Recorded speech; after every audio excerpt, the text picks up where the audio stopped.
Hello six class, this is Deepti Singh, your Hindi teacher. And I think सबने course खरीद लिया होगा। जिन लोगों ने कोर्स खरीद लिया है वो मेंशन करें कि मैम आई हैव। आप लोग को मतलब कैसे भी आप बताइए कि कितने लोगों के पास कोर्स आ गया है जिससे हम लोग बुक की यूज़ कर पाए ना। आज हम लोग चैप्टर नंबर 4 संचार क्रांति रीडिंग करने वाले हैं। ओके, तो जिनके पास बुक है वो बुक खोल के बैठ जाएंगे और जिनके पास नहीं है वो सुनेंगे, और सुनने के बाद अपनी वर्डिंग में आपको लिखना भी है बेटा।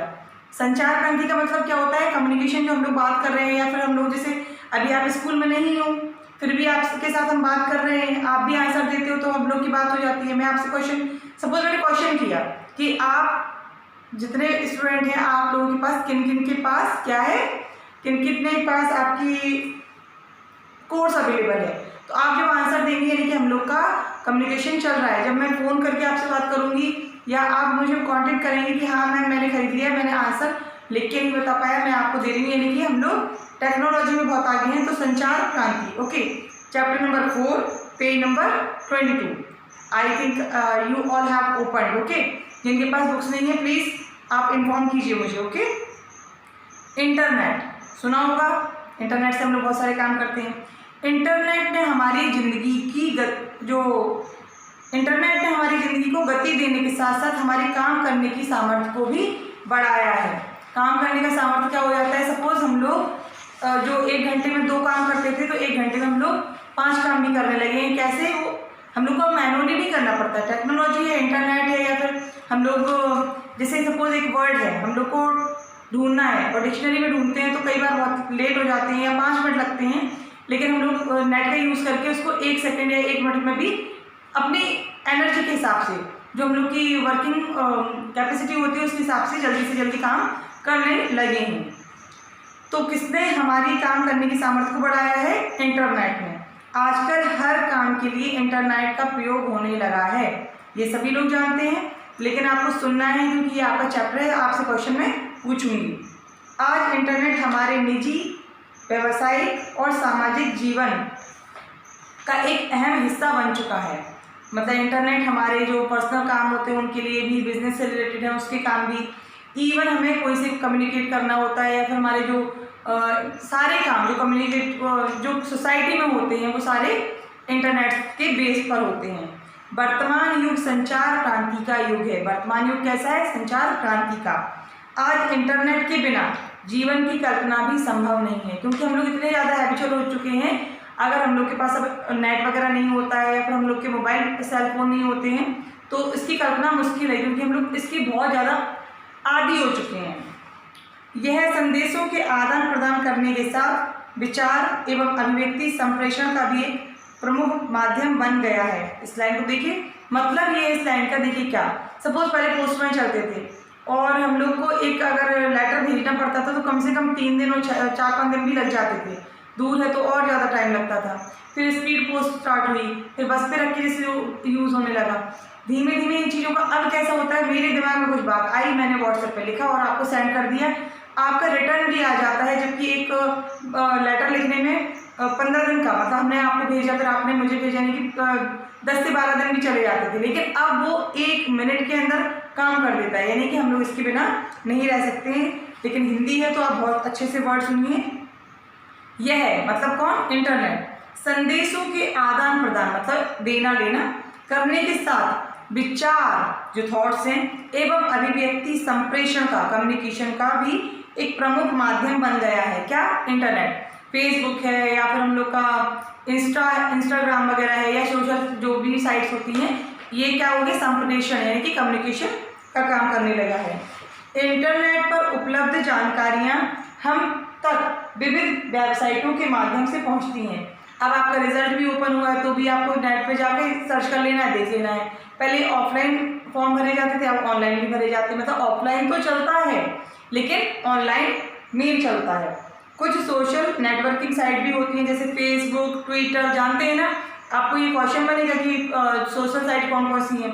फेसबुक, ट्विटर, ऑकवर्ड, Weibo, Qzone, LinkedIn, big Adda, MySpace आदि। ओके, कौन कौन सी? फेसबुक, ट्विटर, ऑकवर्ड, Weibo, Qzone, LinkedIn, big Adda, MySpace आदि। तो आदि में मतलब आप लोग और भी बता सकते हैं कौन कौन से। ओके, यूजर्स के हिसाब से देखें तो फेसबुक दुनिया का तीसरा देश बन चुका है।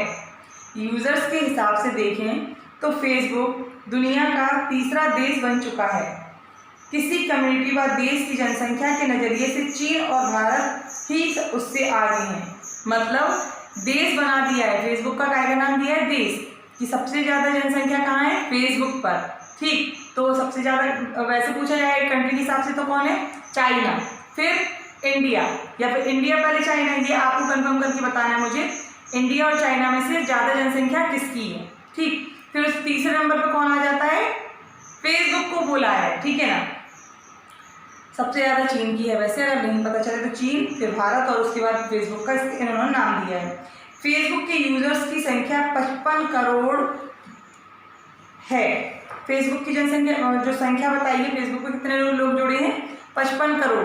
तो इससे ज़्यादा, क्योंकि लगभग डेली इस पर अपडेट होती रहती हैं चीज़ें, अकॉर्डिंग टू योर बुक और अकॉर्डिंग टू योर चैप्टर अगर क्वेश्चन पूछा जाए तो क्या बताओगे, 55 करोड़।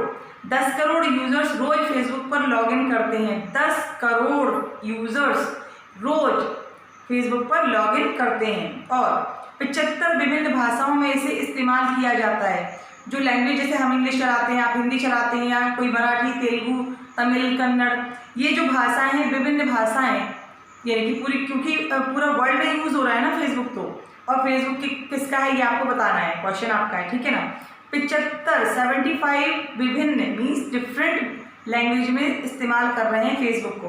भारत में हिंदी के अलावा यह बंगाली, पंजाबी, तेलुगु और मलयालम में भी उपलब्ध है। फेसबुक पर हर माह 70 करोड़ फोटो अपलोड होती हैं। हर महीने 70 करोड़ फोटो अपलोड होती हैं। फेसबुक की शुरुआत 2004 में हुई। फेसबुक की जो स्टार्टिंग थी कब हुई, 2004 में। मार्क जुकरबर्ग, आपका आंसर इसी में अगर आपने अच्छे से सुनोगे ना तो सारे आंसर दे पाओगे। मार्क जुकरबर्ग नामक एक युवा ने अपने कुछ मित्रों के साथ इसकी स्थापना हार्वर्ड यूनिवर्सिटी के विद्यार्थियों के लिए की थी। कहाँ के विद्यार्थियों के लिए, हार्वर्ड यूनिवर्सिटी के विद्यार्थियों के लिए। किसने, मार्क जुकरबर्ग ने अपने कुछ मित्रों के साथ। बाद में इसे संसार के उन सभी लोगों के लिए खोल दिया गया जिनकी उम्र 13 वर्ष से अधिक है।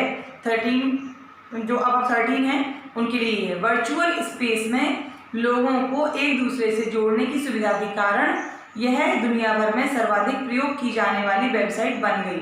क्यों बन गई सबसे ज़्यादा यूज़ करने वाली, वर्चुअल स्पेस। क्या, वर्चुअल स्पेस में लोगों को एक साथ एक दूसरे से कनेक्ट करने के लिए, जोड़ने की सुविधा के कारण एक दूसरे को कनेक्ट कर सकते हैं। फेसबुक इंक नाम कंपनी इसका कामकाज देखती है। फेसबुक इंक नाम कंपनी इसका कामकाज देखती है, मतलब इसको जो मेंटेनेंस का काम है या मैनेजमेंट का काम है वो फेसबुक इंक। सामाजिक संबंधों को मजबूत बनाने के लिए फेसबुक जैसी साइट की आवश्यकता है। इससे व्यक्ति चाहे वह देश में हो या विदेश में हो, अपने परिवार और समाज से जुड़ा रहता है तथा सूचनाओं का आदान प्रदान चलता रहता है। यह विचारों को अभिव्यक्त करने की स्वतंत्रता देता है, मतलब हम जो चाहें उस पर अपलोड कर देते हैं। इससे आप और हम अपनी सोच या विचारों को विश्व के सामने रख सकते हैं। इस तरह की सोशल नेटवर्किंग के अभाव में विश्व के एक कोने से दूसरे कोने में बैठे व्यक्ति के विचारों को जानना, समझना, बांटना आसान नहीं है। मतलब इस तरह की सोशल नेटवर्किंग के अभाव में, अभाव से मतलब अगर फेसबुक नहीं होगा तो हमें नहीं पता चलेगा कि अमेरिका में क्या थॉट चल रहे हैं, वो लोग क्या सोच रहे हैं, क्या समझ रहे हैं। फेसबुक के थ्रू हम लोग समझ जाते हैं वहाँ पे क्या चल रहा है, उनके दिमाग में क्या चल रहा है, वो अपलोड करते, फिर हम यहाँ से भी कुछ अपलोड करते, तो एक दूसरे के कनेक्टिविटी में बने रहते हैं। आज सोशल नेटवर्किंग साइटें समाज का प्रमुख हिस्सा बन गई हैं। इसके बिना समाज अपंग बन जाता है। मीन्स देखिए, नॉर्मल सी बात है, जिस काम को हम करने लगते हैं उसके हैबिचुअल हो जाते हैं। अगर वो चीज़ हमारे पास में नहीं रहती तो हम लोग उसके बिना अधूरे हो जाते हैं। ओके, एक सर्वेक्षण के अनुसार अरब देशों में फेसबुक का प्रयोग करने वालों की संख्या पढ़ने वालों से ज़्यादा है। मतलब जो अरब देश हैं उनमें पढ़ने वाले से ज़्यादा फेसबुक चलाने वाले लोग हैं, फेसबुक का प्रयोग करते हैं। वहीं अरबी, अंग्रेजी और फ्रेंच में छपने वाले अखबारों की कुल संख्या 14 करोड़ से कुछ कम ही है, 14 करोड़ से कम है। सर्वेक्षण के परिणामों से लगता है कि अरब देशों में इंटरनेट के जरिए सामाजिक मेलजोल को बढ़ावा देने वाली वेबसाइट लोकप्रिय हो रही हैं। देखो मैं जल्दी नहीं करूँगी, टाइम ज़्यादा हो जाता तो अपलोड नहीं हो पाती, तो इसको यहीं रोकते हैं। इतना फिर से सुन लीजिए। एक सर्वेक्षण के अनुसार अरब देशों में फेसबुक का प्रयोग करने वालों की संख्या पढ़ने वालों की संख्या से ज़्यादा है। सर्वेक्षण करने वाली दुबई की company spot on public relations के मुताबिक 1.5 करोड़ लोग फेसबुक का प्रयोग करते हैं। स्पॉट ऑन, फिर से सुन लीजिए, कहीं छूट तो नहीं गया, इसके बार बार समझा रही हूँ, ठीक है। सर्वेक्षण करने वाली दुबई की कंपनी स्पॉट ऑन, कंपनी का नाम है स्पॉट ऑन पब्लिक रिलेशंस के मुताबिक 1.5 करोड़ लोग फेसबुक का प्रयोग करते हैं। वहीं अरबी, अंग्रेजी और फ्रेंच में छपने वाले अखबारों की कुल संख्या 14 करोड़ से कुछ कम रही है, तो 14 करोड़ लगभग। ओके। सर्वेक्षण के परिणामों से लगता है कि अरब देशों में इंटरनेट के जरिए सामाजिक मेलजोल को बढ़ावा देने वाली वेबसाइट लोकप्रिय हो रही है। इतना ही ठीक है। नेक्स्ट टाइम मैं इसको कंप्लीट करूंगी, क्योंकि चैप्टर है आपका और चैप्टर इसका आधा ही हुआ है, नेक्स्ट पार्ट में लेके आऊँगी। ओके, तब तक के लिए इसको फिर से बार बार सुनिए, समझिए और इसको लिख भी सकते हैं। ओके, तब तक के लिए बाय बाय।